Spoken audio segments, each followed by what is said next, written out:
model is being used macroeconomic analysis. What does that mean? It means that once you have constructed the model, ISLM model, you can use that model for analysis of business cycles. And business cycle means using the uh, ISLM model, you will be able to study the impacts of shocks on the economy. So you will be able to know if there is an adverse supply shock, what are the variables that are going to be affected with that shock, and what is the impact on output, unemployment, interest rates, saving, consumption, investment, price level. So this is how you will be able to know the impact on a number of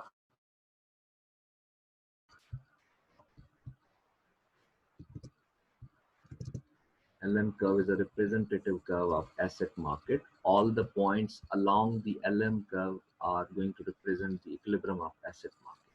It is positive slope because keeping everything else same, if the income increases, like there's an increase in income from 4,000 to 5,000, so people in the economy have started demanding more money because they are making a lot of purchases, and to increase because their income has increased, which has allowed them to purchase more goods and services. So to buy more goods and services, they need money, so they are increasing their money demand, which is represented by a shift in the money demand curve. And in response to increase in money demand, the interest rate is increasing from 3% to 5%. So this shift in money demand is producing a new equilibrium in the asset market. So you can see that if you just bring, if you just take this interest rate, which is 5%, you would find out that at 5% interest rate, there's a new equilibrium in the asset market, which belongs to a larger level of output. So this is how you can show a positive slope LM curve, which is a representative curve of asset market. Now there's a mechanism behind the equilibrium, like there's a mechanism.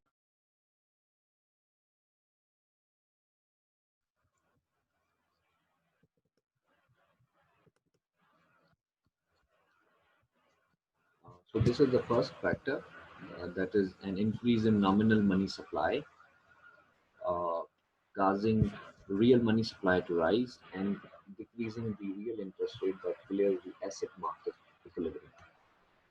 So we can show you with the proof of.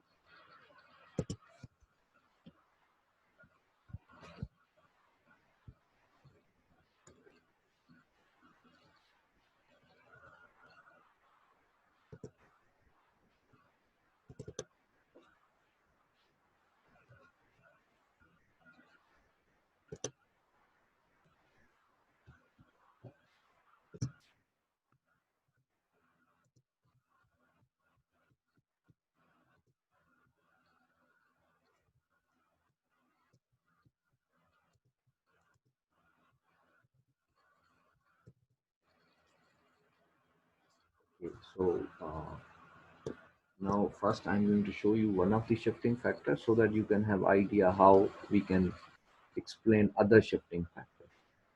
So now we are talking about the shifting factors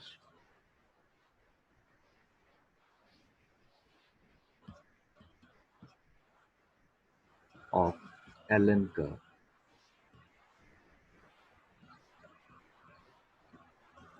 So we are going to talk about shifting factors of LM curve. So in our discussion, we said that one of the shifting factor of LM curve is nominal money supply, which is the amount of money that is being printed by the central bank. So I was telling you about one of the shifting factors.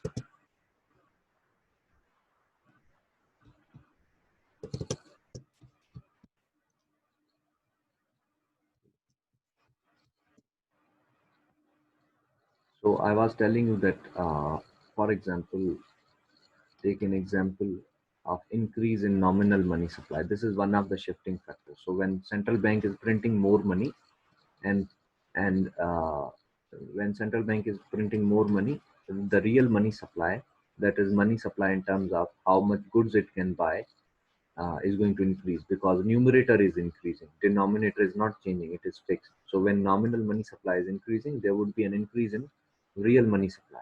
And you know that when the real money supply increases, there would be excess demand for money. Sorry, there would be excess supply of money relative to demand. So there would be more money available to everyone than they are needing.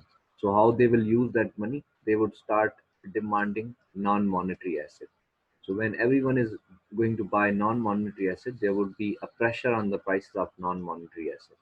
So when prices of non-monetary assets are going to rise, there would be a decline in the interest rate on those assets. So this decline in interest rate will again cause what? This decline in interest rate would increase the money demand, and this would again be equal to money supply in a new equilibrium. So this is the adjustment process by which asset market equilibrium is changing at first because of increase in nominal money supply, and then uh, because of this adjustment process, there's again an equilibrium, which is a new equilibrium with a new real interest rate. So let's apply this now. This is the adjustment process. I have not yet talked about the how does it shift the LM curve.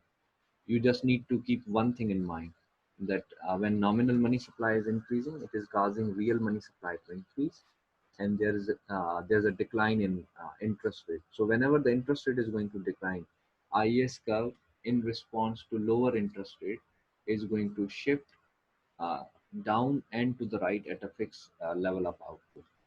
So, so, so let's show here.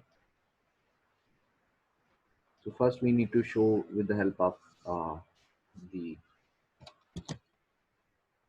the asset market.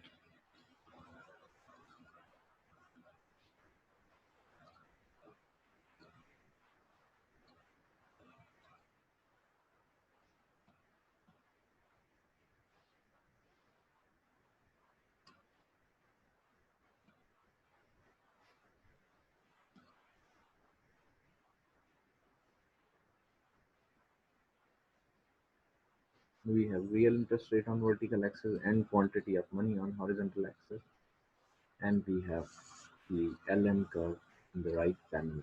So we have interest rate and output, and we have the fixed money supply that is to be decided by central bank. So this is real money supply, which is fixed, at, let's say, 1000, and there's a real money demand that uh, is intersecting at one point, and at this point the asset market is said to be in equilibrium.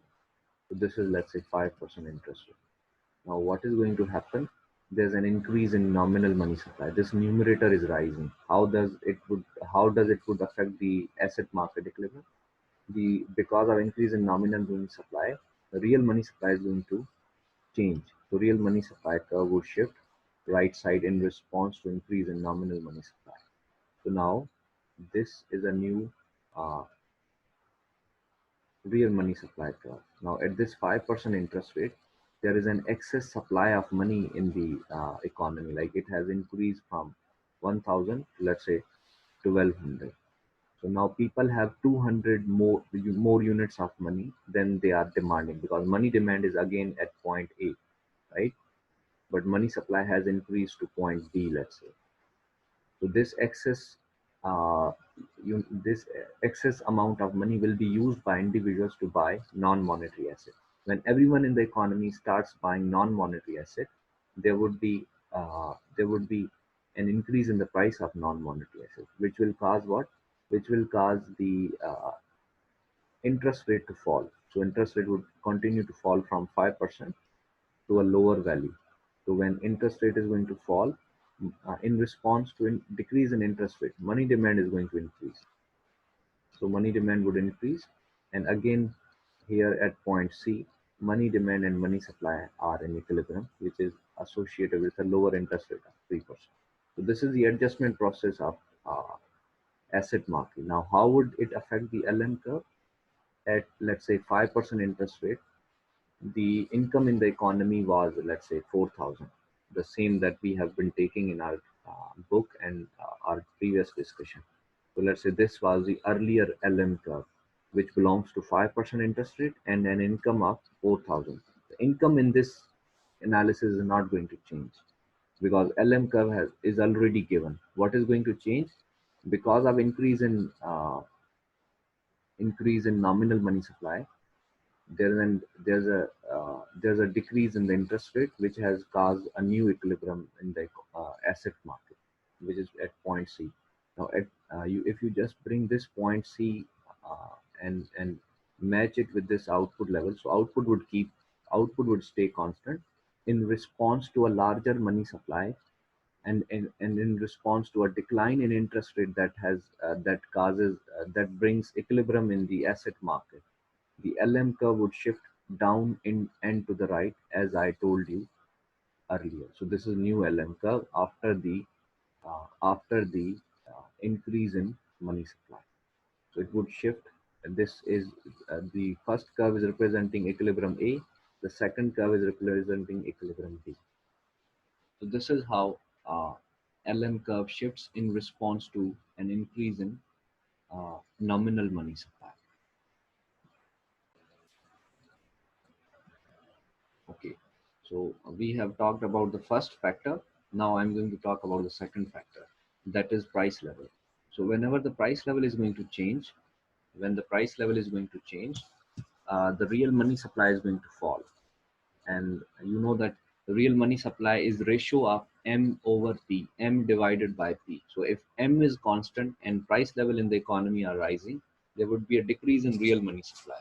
So when real money supply decreases, which it would increase the real interest rate that clears the asset market. So whenever the interest rate is going to increase, the LM curve will shift up and to the left in response to an increase in price level and a decrease in real money supply.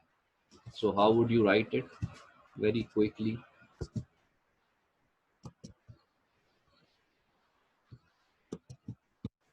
let me just show it here.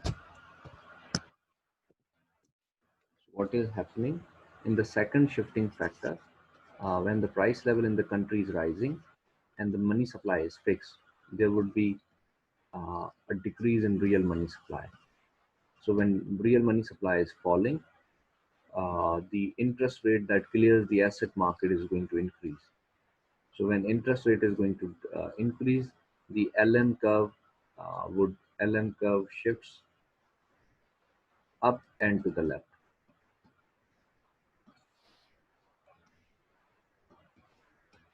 right?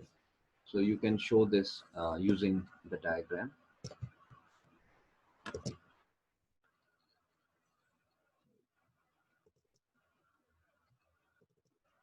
This is what I have said. I said when price level is going to rise, with the fixed amount of money printed by central bank, there's a decrease in the real money supply. And when real money supply is going to decrease, there would be an increase in the interest rate that clears the asset market. And in response to increase in interest rate, there would be uh, the LM curve, like the one we saw earlier, will shift up and to the left. So this is how we are going to show the shifting factors of LM curve.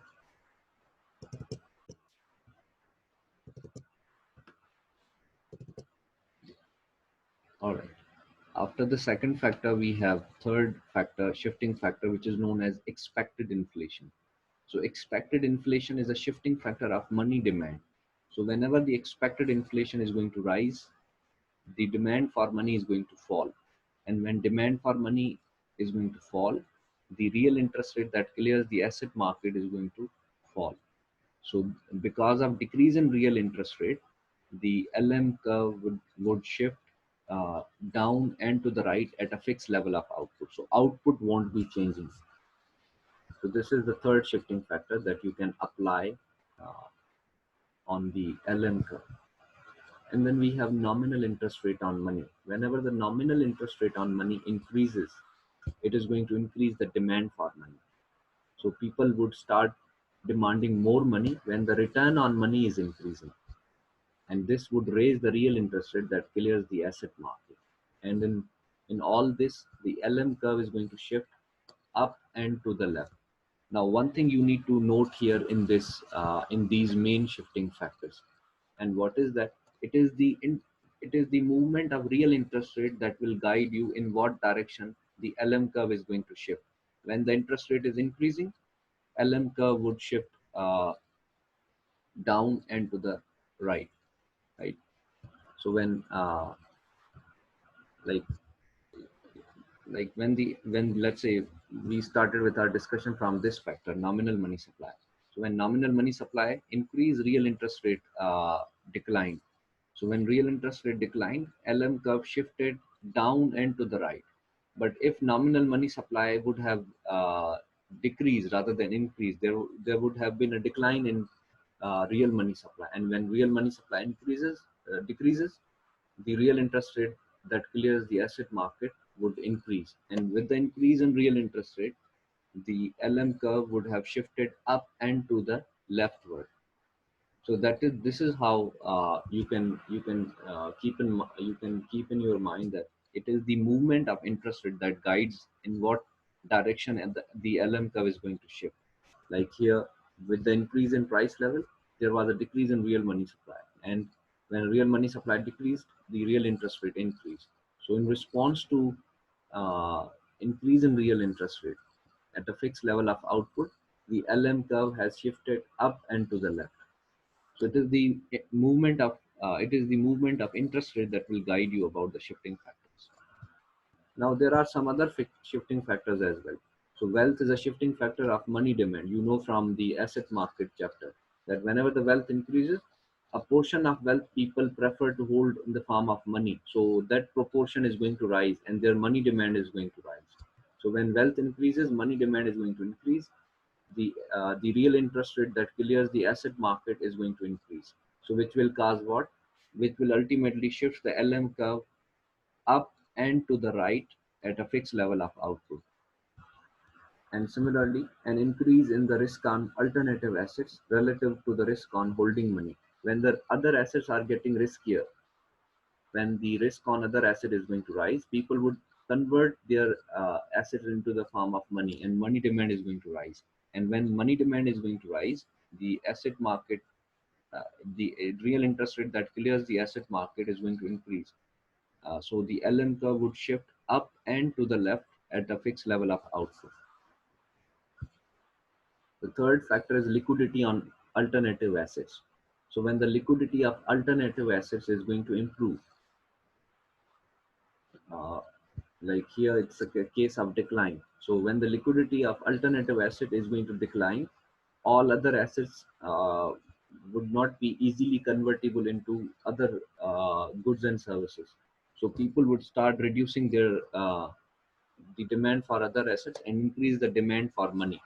So an increase in demand for money would bring an increase in the real interest rate that clears the asset market. So that increased interest rate will cause LM curve to shift up and to the left at a fixed level of output. A decline in efficiency of payment technologies. When payment technologies are not so good, people would start keeping more money. So there's an increase in demand for money. So again, the increase in demand for money would increase the real interest rate that clears the asset market and causes LM curve to shift up and to the left. So this is a description of all the shifting factors of LM curve. So let me just show you few of them. So now suppose that in the left diagram we have asset market equilibrium. In the right diagram we have the LM curve. So suppose that earlier the asset market was at its equilibrium at point A with a 3% interest rate and money demand and money supply equal to 1000. And the LM curve that is associated with the asset market is the black one, the like the one that is uh, represented by equilibrium point A and with the interest rate of 3% and output of 4000. Now what is happening that there was an increase in the real money supply. So real money supply increased from 1000 to 1200. So because of an increase in real money supply, the interest rate that clears the asset market has decreased from 3% to 2%. So in response to the decrease in interest rate, their new equilibrium in the asset market is at point D. So this equilibrium is representing that the money demand and money supply has increased from 1000 to 1200. Now, how would this affect the asset market representative curve, that is LM curve? Because the interest rate has declined, LM curve would shift down and to the right at a fixed level of output, which you can see with at a 2% interest rate, and at point D, this 2% interest rate belongs to a lower LM curve, uh, which is um, which is which has shifted downward and towards right because of increase in real money supply. Now, to reverse this scenario, suppose that earlier the asset market of the economy was in equilibrium at point D. Now there's a decrease in real money supply from, and the LM curve that belongs to the economy is this one, pink, the purple one, right? So the D point is the equilibrium point with a 2% interest rate. Now, because of decrease in real money supply from 1200 to 1000, there's an increase in interest rate from 2% to 3%. So when the interest rate has increased, LM curve would shift up and to the left. So there would be a backward arrow pointing out a shift from this curve to that curve, and the asset market is again in equilibrium with a lower money demand and money supply at point A. So this is a new LM curve after the change in the real money supply. So this is how you would apply the knowledge of determinants of LM curve. So for example, anything that might change real money demand would also bring a shift in the LM curve, because asset market is a representative curve of the asset market. Sorry, LM curve is a representative curve of asset market. So anything that brings a shift in the asset market or change in the asset market is also going to change the LM curve, because it is going to summarize the impacts on LM curve is going to summarize the impacts of various factors on the asset market. So for example, because of an increase in wealth, real money demand in the economy increased. So when the real money demand increased from point A to point B, there's an increase in the interest rate. And earlier the LM curve of the economy was LM1 before the increase in real money demand. Now, after the increase in real money demand from point A to point G, there's a new interest rate that clears the asset market, that is 6%. And now the associated LM curve, because of an increase in real money demand, there's an increase in interest rate. So whenever the interest rate increases, there would be an upward the LM curve would shift up and to the left at a fixed level of output. This can be seen here. So LM curve has shifted upward uh, and leftward in response to an increase in real money demand.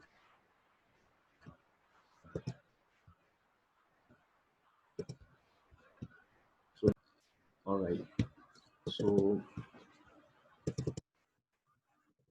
now we have got all three curves. Like we have got uh, the FE line, the representative curve of labor market. We got the representative curve of goods market, and then last we got the representative curve of asset market. Now we'll combine them together, and when all three curves are going to intersect each other, that would be known as a general equilibrium of the economy, a point at which simultaneously all the markets in the economy are in equilibrium.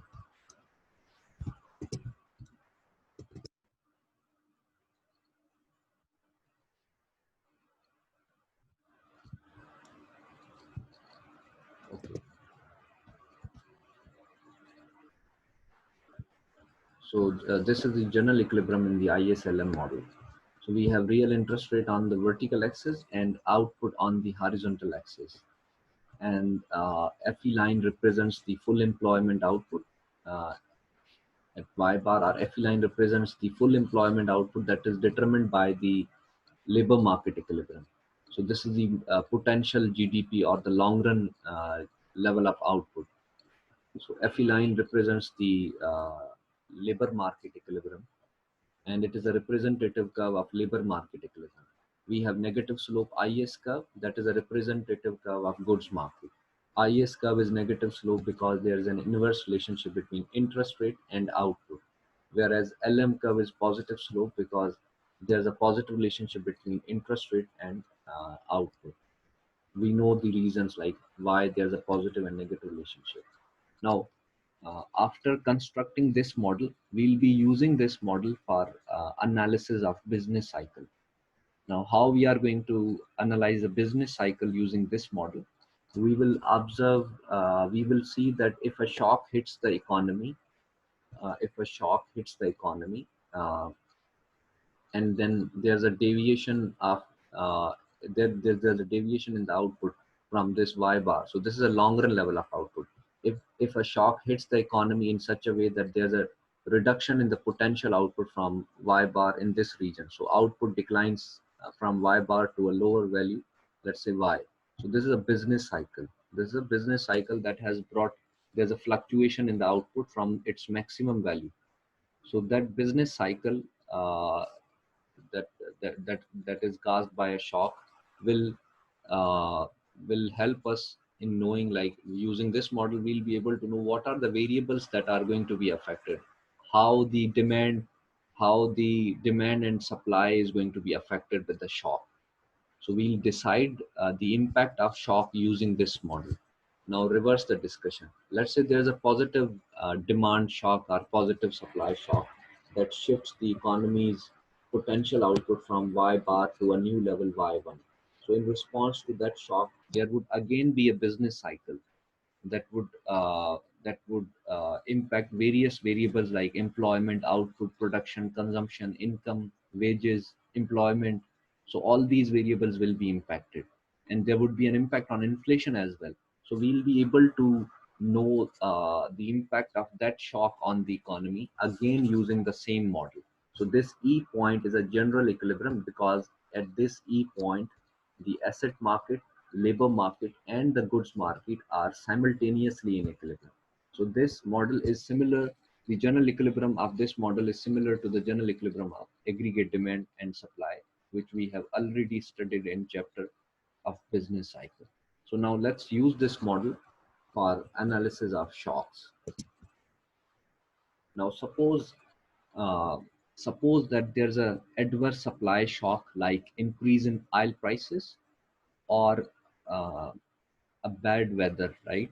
So because of bad weather, there's a disrupt or there's a drop in the productivity factor, productivity. So when productivity is going to fall, the output that can be produced with the amount of labor and capital is going to fall.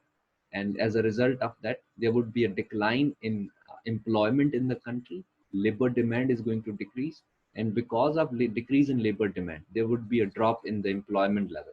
And when the employment level is going to drop, there would definitely be a drop in the output level. So this is a sequence of events that has caused the uh, that has caused a drop in the output. How we started with, we said that economy is hit by a negative supply shock that we are calling adverse supply shock. For example, we are saying that there's an increase in oil prices, or there's a shortage, sudden drop in the supply of electricity, or there's a sudden uh, change in the weather condition that does not support the production of crops in the country. So there would be drop in the uh, employment at first, and that drop in employment will cause a decline in output that can be achieved with the overall amount of labor and capital. So that would bring the economy into a recession, right? So let's first build the discussion and then apply this and then study the impact of a shock on economy using ISLM model.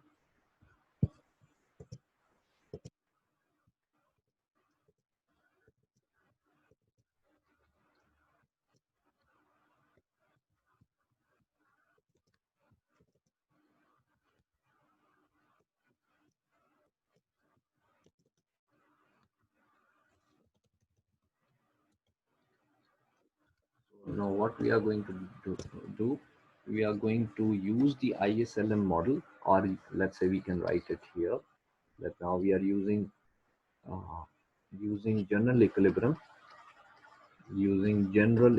model.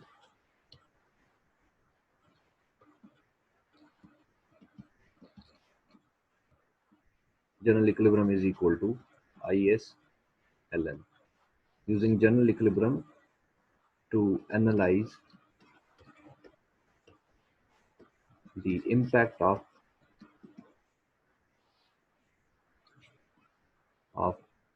a shock on macroeconomy, on aggregate economy. So this is what we are going to do. So let's first build the discussion and then apply that discussion to our graphical analysis. So we are saying that there's a adverse supply shock or negative supply shock in the economy, right? So there's a adverse supply shock. Let's take an example. Adverse supply shock.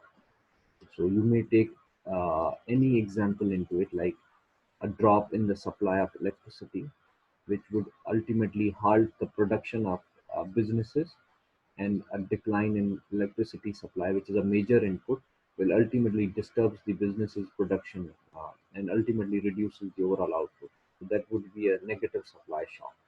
For example, we are taking oil increase in oil prices.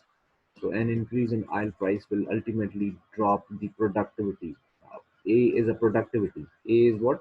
From the production function, we know that A is a productivity. So an increase in oil price will decrease the productivity. When there's a decrease in productivity, the employment by the firm is going to decrease. And this drop in employment will be reflected in a drop in supply, output supply as well.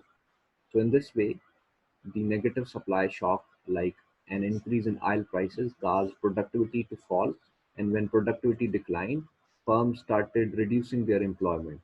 So now new employment level, this N1 is less than the full employment level. So when employment is not at its full employment level, as a result, output Y1 is not at Y1 is less than the full employment level. So this is an indication that economy is in recession because economy is not producing at its maximum potential, that is Y bar. It can be any number, it can be any billion units of output. Now economy is hit by a shock that has caused a reduction in employment, and when employment is going to decrease, there's a decrease in output. So this is a business side, and there's a recession as well because economy is operating below its potential. So let's show this using the ISLN model. So we'll be drawing two curves. First, we'll be representing the general equilibrium, and then we disturb that equilibrium with the help of a shock. So we have real interest rate on vertical axis and output on horizontal axis. We have uh, the FE line that represents the uh, output, the labor market representative curve. We have IS curve as a goods market representative curve, and we have LM curve that is a representative curve of the asset market. So this is the equilibrium interest rate. Now what is happening? There's a shock that hits the general equilibrium of the economy, that disturbs the general equilibrium of the economy. So again, we are building a same, we have FE line.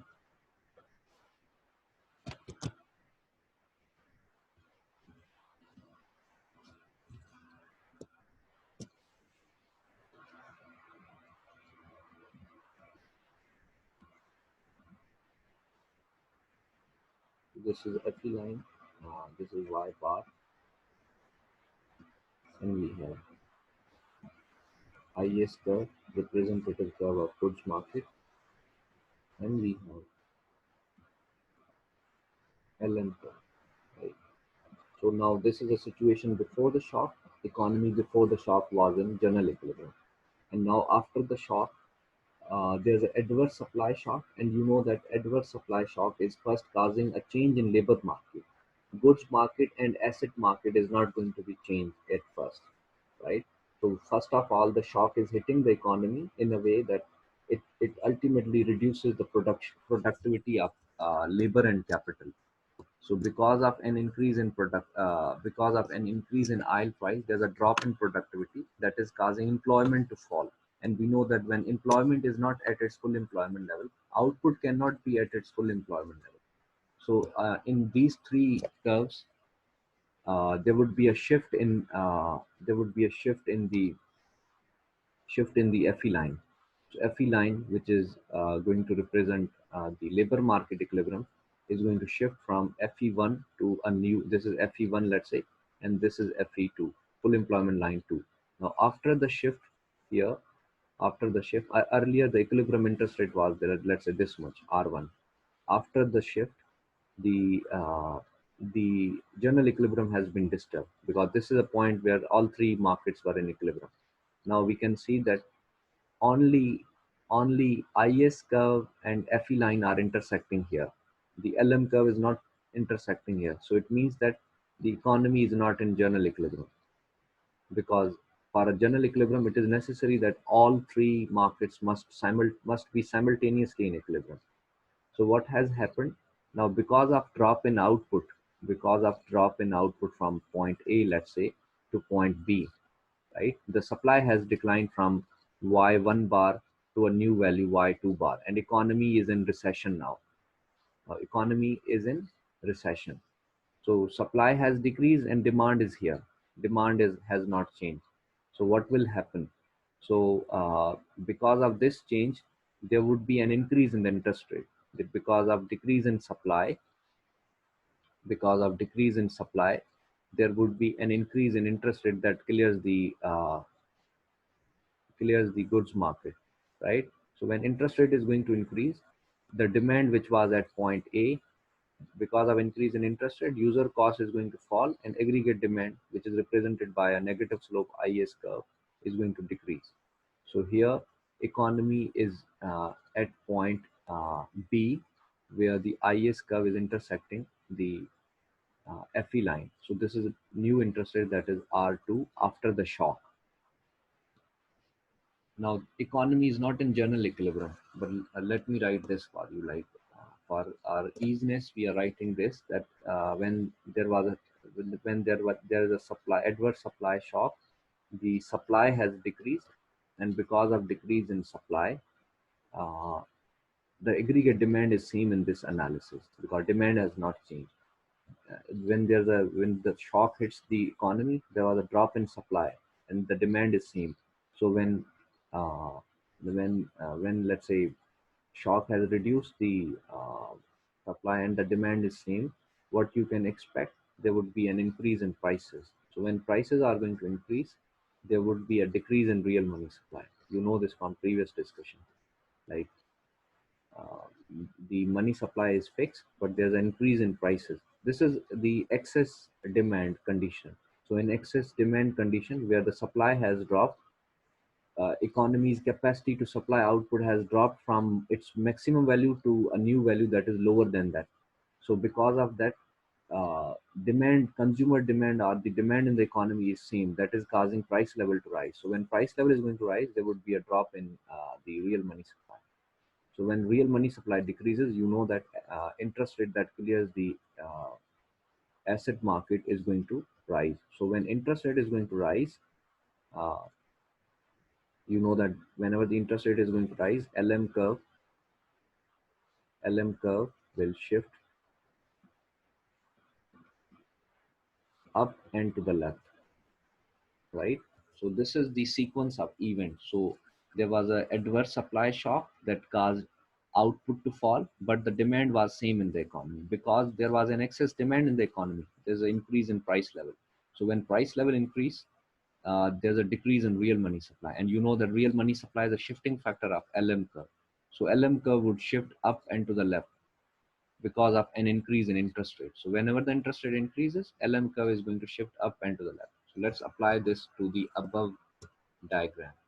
So LM curve in the above scenario, which is representing that general equilibrium has been disturbed from point A to point B. So LM curve would shift up and to the left because of decrease in real money supply.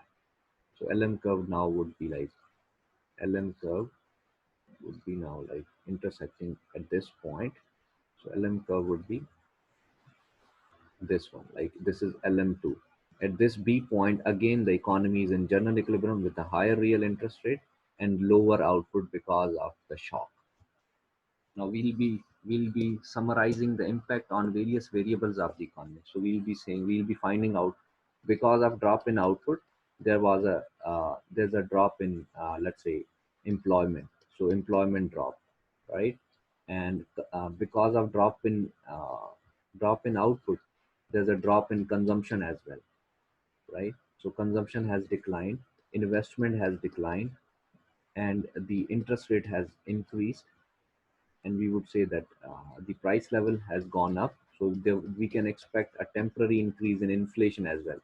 So you can see that we can show the impact of a negative supply shock on a number of variables using the above scenario.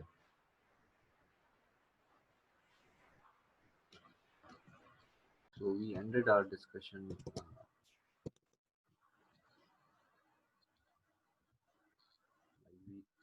We discussed the idea of using ISLM model for general equilibrium analysis, and this is what we got. So there was a general equilibrium in the economy. All three markets were together in equilibrium at the output at y1. Output was at y1 bar, but because of the adverse supply shock, there was a drop in employment, and then there was a drop in full employment output from y1 bar to y2 bar. So initially the uh, IS curve and FE line were intersecting each other. But because of the drop in supply, but the demand was at point E. So because of a drop in supply and there was excess demand in the economy. So that excess demand resulted in increment in prices, right? So when prices increased, there was a drop in real money supply, and real money supply is a shifting factor of LM curve. So when real money supply uh, decrease. So LM curve, the interest rate that clears the asset market increase. So you can see that a movement of interest rate from point E to point F. So there's an increase in interest rate that clears the asset market. And whenever the interest rate increase, LM curve shift up and to the left, again bringing the economy back to a new general equilibrium that is belonging to a lower output, that is Y2, and a higher interest rate, R2, and a larger unemployment level.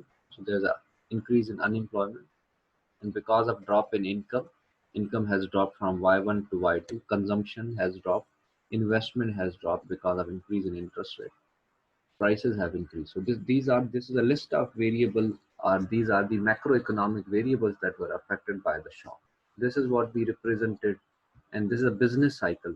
The maximum output that this economy was able to produce was Y1 bar, and after the shock, the economy is only able to produce a new level of output that is lower than its maximum.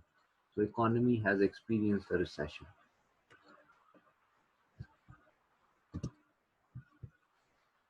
So, like this is a summary of variables that are being affected. Like the real wage, employment, and output has dropped because of the decrease in employment. Labor demand decreased, which ultimately resulted in a lower real wage.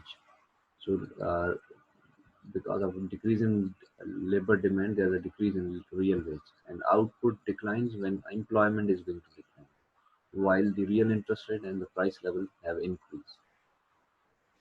And there's a temporary burst of inflation as the price level moves to a higher level and the real interest rate is higher, so output, consumption, and investment must be lower. So these are the variables that were impacted by the shock.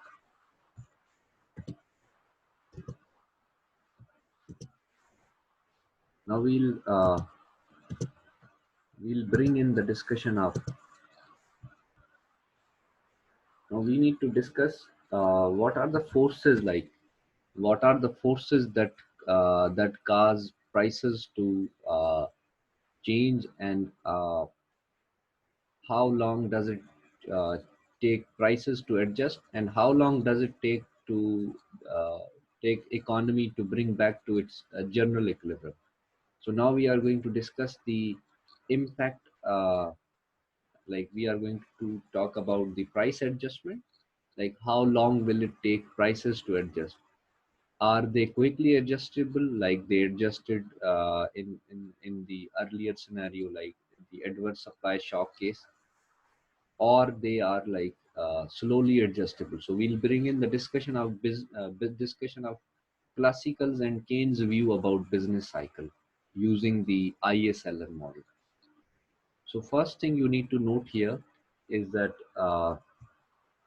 financial markets are the most sensitive to economic conditions. Like their financial market is a market that responds to shocks very quickly, and like financial market is at the top in when it comes to sensitivity of a shock. Like how the shock is going to affect the market is another thing, but like financial market are negatively affected very quickly with when there's a negative shock, and financial market are quickly affected positively when there's a positive shock, right? So this is a first market that is more sensitive towards shock. Another market is the goods market. The third market is the labor market, because it takes time for the labor and employer to renegotiate wages. So that is why this is a ranking of the markets in terms of this, in terms of how they are affected when the shock hits these markets.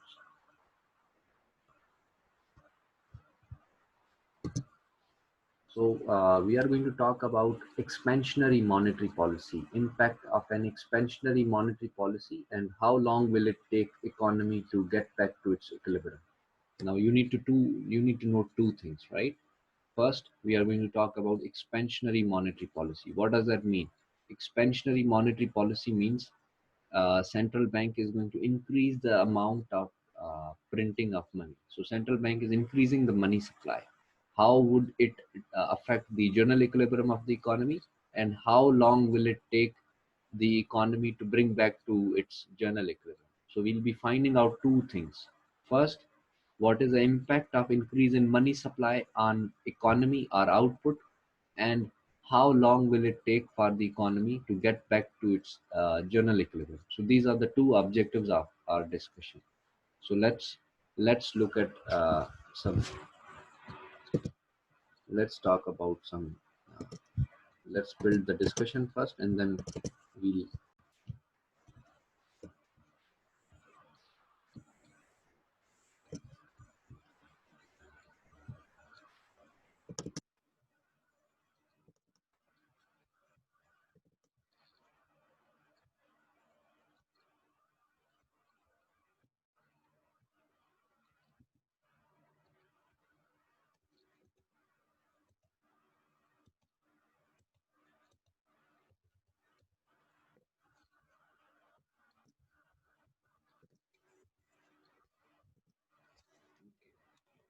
So now we are going to use the ISLM model. Like we are now the next topic in our content is price adjustment,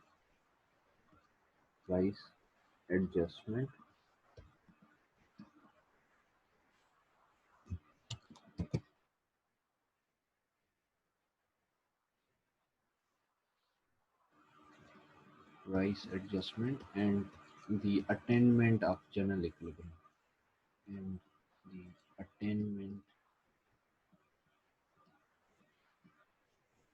of general equilibrium, right? So we are going to talk about price adjustment. How long will it take prices to adjust, and how long will it take economy to get back to its general equilibrium, right? Let's begin our discussion by describing theory, by building the analysis. So we are saying that central bank is increasing money supply, which we are calling expansionary monetary policy. What we are calling it?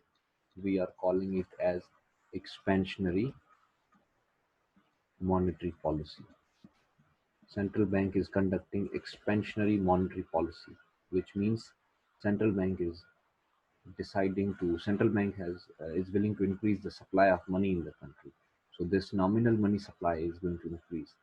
Whenever the nominal money supply is going to increase and price level in the country is constant, so the real money supply is going to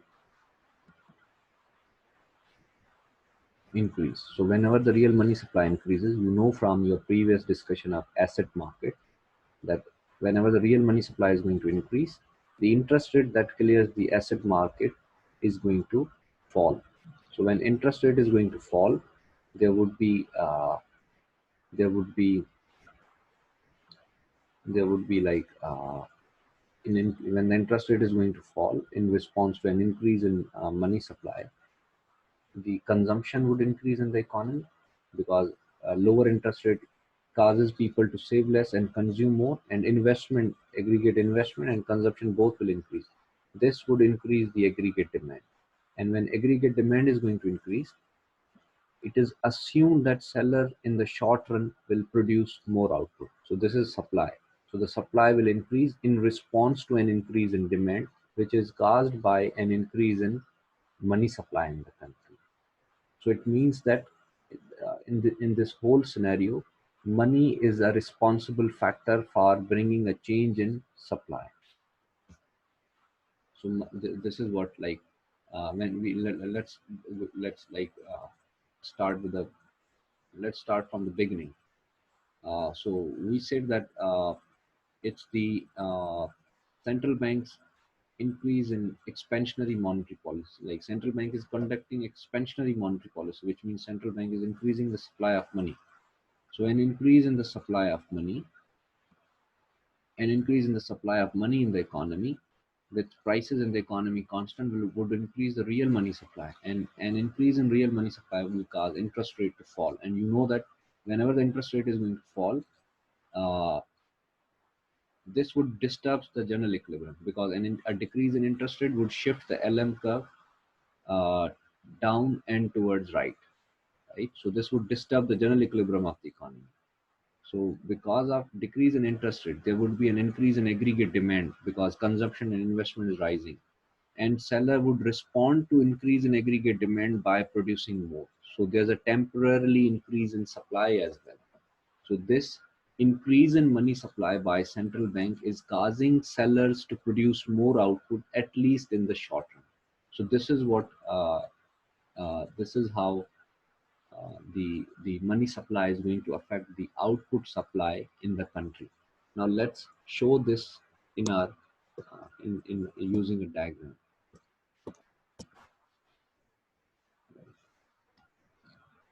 I hope you got the idea. So let's draw this. So interest rate and output. We have F line representing the labor market equilibrium. F line. So we have IS curve as a goods market representative curve, and we have LM curve. So earlier the economy was at its general equilibrium with the output Y bar of 1000.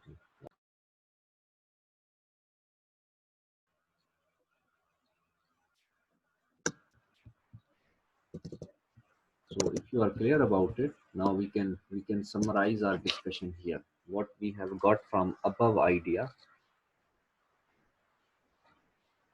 like we said that economy because of like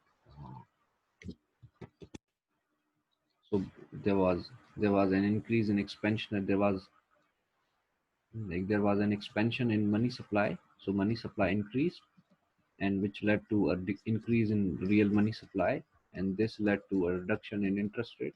And because of decrease in interest rate, aggregate demand increased, and that led to an increase in supply. So it means that money supply is the variable that changed initially that led to a disturbance of general equilibrium, because when money supply increased, IS curve shifted due to change in the interest rate. And when interest rate decreased, aggregate demand increased and sellers started producing more output. So this is the impact of shock. Just a second. Is causing the supply, like chain of event is causing the change in output. So we call this non-neutrality of money. Now we need to take a step further to see. So you need to note that this is a Keynesian version, because you can see from here. This is a point that you need to keep in mind. Like, we started our discussion by keeping prices constant, so it means that this is the whole analysis that we have performed yet an increase. We showed the impact of expansionary monetary policy on ISLM model is belonging to the uh, Keynesian idea, because we assume that prices are rigid, they are not flexible. So now let's see, what if the prices are flexible. So if prices are flexible, uh, the supply of money would work. Would the supply of money would increase the output, or it won't change any output level? So let's look at another view.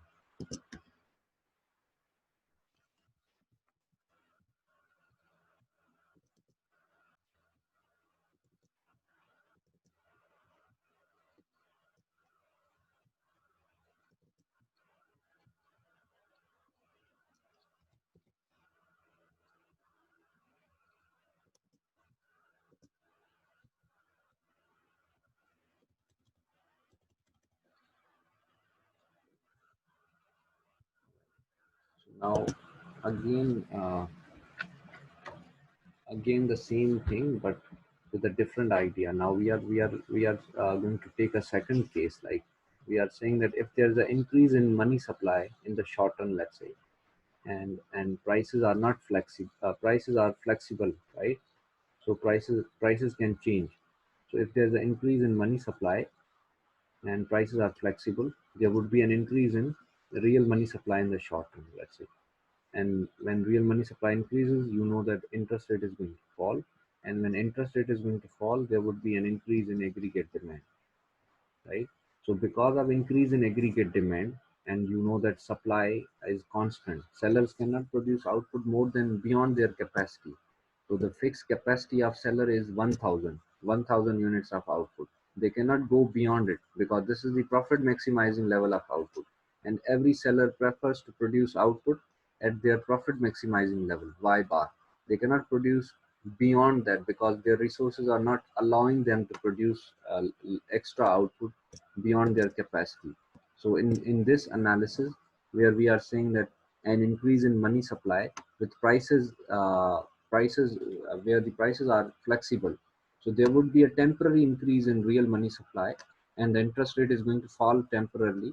Aggregate demand might rise temporarily, but the supply is not going to change. Supply is going to remain fixed.